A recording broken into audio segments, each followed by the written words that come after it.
वक्फ bill 2024 को लोकसभा में पेश कर दिया गया है। इस बिल को जेपीसी यानी संयुक्त संसदीय समिति द्वारा तैयार की गई है। फिर भी विपक्ष ने लोकसभा में हंगामा किया है क्योंकि जेपीसी की मीटिंग में विपक्ष को सुना ही नहीं गया। उनके प्रस्तावों को पूरी तरह ठुकरा दिया गया। बीजेपी की ओर से वक्फ बोर्ड में 14 संशोधन करने का प्रस्ताव भेजा गया था, वहीं विपक्ष की ओर से 44 संशोधन करने का प्रस्ताव भेजा गया था, लेकिन विपक्ष के एक भी प्रस्ताव को नहीं माना गया। बल्कि हुआ ये कि सुनवाई के दौरान विपक्ष को ही निष्कासित कर दिया गया था। इसका मतलब है कि जेपीसी को सिर्फ नाम कमाने के लिए गठित की गई थी, ना कि आपसी सहमति और काम के लिए। वक्फ विधेयक 1995 में मूलभूत बदलाव करके वक्फ बिल 2024 को पेश किया गया है। इसमें वक्फ बोर्ड के पुराने कानून में बड़े बड़े बदलाव किए गए हैं। मुख्यतः हम 4 बड़े बदलावों की बात करने जा रहे हैं। इन्हीं 4 बदलावों को समझने के बाद साफ हो जाएगा कि मोदी और शाह ने वक्फ बोर्ड के साथ क्या क्या खेल खेला है। एक एक करके इसकी चर्चा करते हैं। नए कानून में पहला बड़ा बदलाव वक्फ बोर्ड की संरचना और प्रतिनिधित्व को लेकर किया गया है। पुराने कानून यानी वक्फ अधिनियम 1995 के अनुसार राज्य वक्फ बोर्ड और केंद्रीय वक्फ बोर्ड परिषद में सदस्यों का चयन मुस्लिम समुदाय से ही किया जाता था। वहीं पुराने कानून के तहत महिलाओं का प्रतिनिधित्व भी वैकल्पिक था, जिसके कारण महिलाओं की भागीदारी नहीं के बराबर थी। लेकिन नए कानून में इस संरचना को पूरी तरह बदल दिया गया है। वक्फ बिल 2024 के अनुसार गैर मुस्लिम सदस्यों की अनिवार्यता कर दी गई है। इसके अनुसार प्रत्येक राज्य वक्फ बोर्ड और केंद्रीय वक्फ बोर्ड परिषद में 2 गैर मुस्लिम सदस्यों को शामिल करना अनिवार्य कर दिया गया है। इसके पीछे तर्क ये है कि इससे समावेशिता और बढ़ेगी, लेकिन आलोचकों का मानना है कि यह मुस्लिम धार्मिक मामलों में बाहरी हस्तक्षेप को बढ़ावा देता है। वहीं इस नए कानून में 2 महिला सदस्यों की नियुक्ति को भी अनिवार्य कर दिया गया है। इसके पीछे तर्क ये है कि इससे लैंगिक समानता को बढ़ावा मिलेगा। साथ ही नए कानून में शिया मुसलमान, सुन्नी मुसलमान, पिछड़े वर्गों और बोहरा आगा खानी समुदाय के लिए अलग प्रतिनिधित्व देने का प्रावधान भी किया गया है। इस तरह पुराने कानून के विपरीत नए कानून में वक्फ बोर्ड की संरचना को पूरी तरह बदल दिया गया है। इस नए संरचना पर विवाद इसलिए है क्योंकि इसमें गैर मुस्लिम सदस्यों की अनिवार्यता को लागू किया गया है। इसके विरोध में तर्क ये दिया जा रहा है कि ये धार्मिक स्वतंत्रता के अधिकार का उल्लंघन करता है, जिसमें अनुच्छेद 25 और अनुच्छेद 26 को आधार बनाया जा रहा है। नए कानून में दूसरा बड़ा बदलाव वक्फ के संपत्तियों को लेकर किया गया है। पुराने कानून के अनुसार वक्फ के पास वक्फ बाय यूज का सिद्धांत था, जिसके अनुसार अगर कोई स्थल इस्लामिक कार्यों के लिए लंबे समय तक उपयोग में लाए जाते थे तो वह अपने आप वक्फ की संपत्ति हो जाती थी। इस सिद्धांत का प्रभाव व्यापक था। इसके अनुसार वक्फ बोर्ड किसी भी जमीन को बिना दस्तावेज के भी वक्फ बोर्ड का घोषित कर सकता था, लेकिन अब नए कानून में जमीन के सत्यापन को अनिवार्य कर दिया गया है। अब वक्फ बोर्ड उसी संपत्ति पर अपना दावा कर सकती है जिसका वक्फनामा बना हुआ है, यानी उस जमीन का दस्तावेज पहले से हासिल है। इस नए प्रावधान को पहले से लागू किया गया है। अगर किसी मस्जिद पर वक्फ बोर्ड अपना दावा करता है लेकिन उसके पास वक्फनामा नहीं है तो वह मस्जिद वक्फ का नहीं होगा। आगे से वक्फ बोर्ड के पास यह अधिकार नहीं होगा कि वह बिना कागज वाले जमीन या स्मारक को अपनी संपत्ति घोषित कर पाए। नए कानून के तहत सरकारी जमीन को वक्फ से बाहर रखा गया है, यानी इस पर कब्जा नहीं बताया जा सकता है। वहीं इस कानून को निर्धारित करने का अधिकार कलेक्टर को दिया गया है, जबकि यह अधिकार पुराने कानून के तहत वक्फ बोर्ड के पास ही था।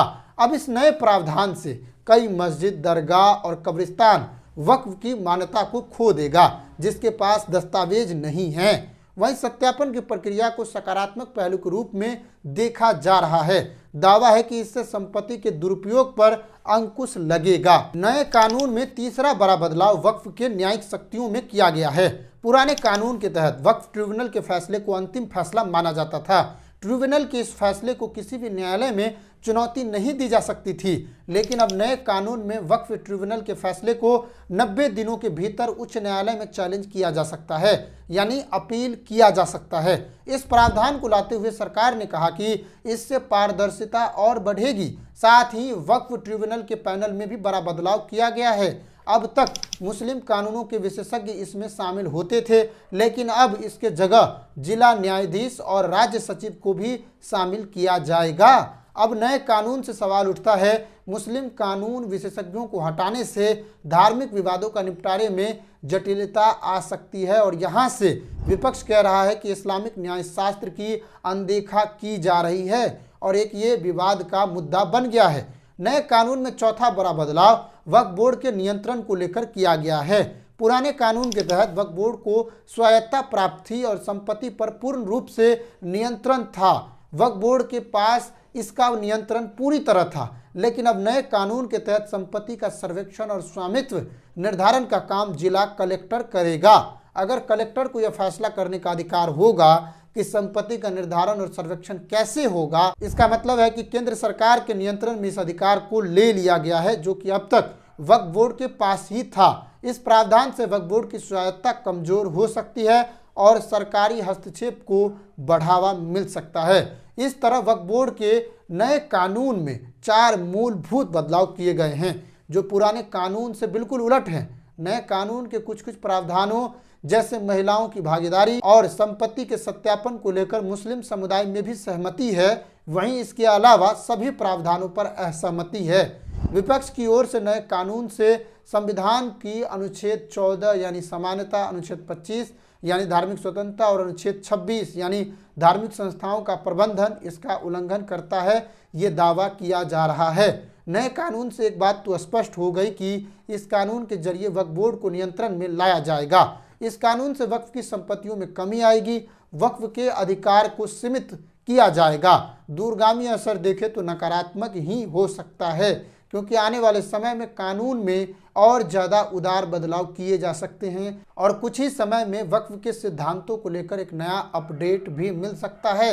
इससे वक्फ की संपत्ति को नुकसान पहुंचेगा, वहीं सरकारी नियंत्रण से प्रभाव बढ़ने की आशंका और ज़्यादा है। मतलब समझिए तो यह कानून वक्फ के अधिकारों को सीमित करता है। अब देखना यह है कि लोकसभा में और राज्यसभा में इसको लेकर क्या क्या कहा जाएगा, विपक्ष इसको लेकर क्या करेगा। फिलहाल इसका विरोध किया जा रहा है। अब इसके अनुसार अगर देखा जाए तो हम इस निष्कर्ष पे पहुंचते हैं कि वक्फ बोर्ड के ऊपर लगाम लगाने की कोशिश की जा रही है। वक्फ बोर्ड को सरकारी नियंत्रण में कैसे ली जा सकती है, उसके फैसले को कैसे प्रभावित किया जा सकता है, इसको अब अपने कब्जे में लिया जा रहा है। इसमें तो सबसे बड़ी 3 बातें समझिए। सबसे पहला तो ये कि अगर न्यायिक अधिकार वक्फ बोर्ड के पास नहीं है, मतलब ये हुआ कि अब वक्फ बोर्ड मनमानी नहीं कर सकता है, क्योंकि इसके फैसले को हाई कोर्ट में चुनौती दी जा सकती है।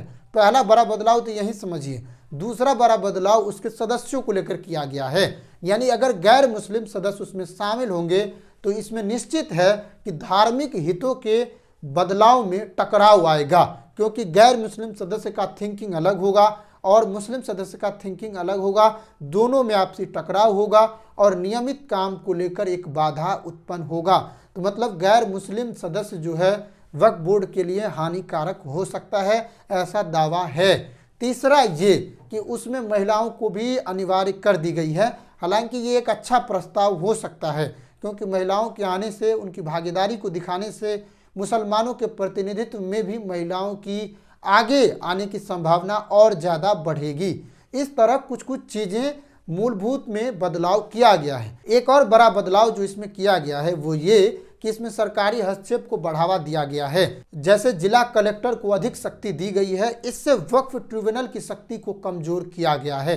तो इस तरह आप समझिए तो इस तरह वक्फ बोर्ड को पूरी तरह सीमित करने का प्रयास किया जा रहा है। अब आप चैनल को फटाफट सब्सक्राइब कर दीजिए और वीडियो को लाइक कर दीजिए। अगले वीडियो का इंतजार कीजिए। नमस्कार, जय हिंद। अब आप क्या सोचते हैं वक्फ बोर्ड पर, कमेंट करके बताइए। नमस्कार।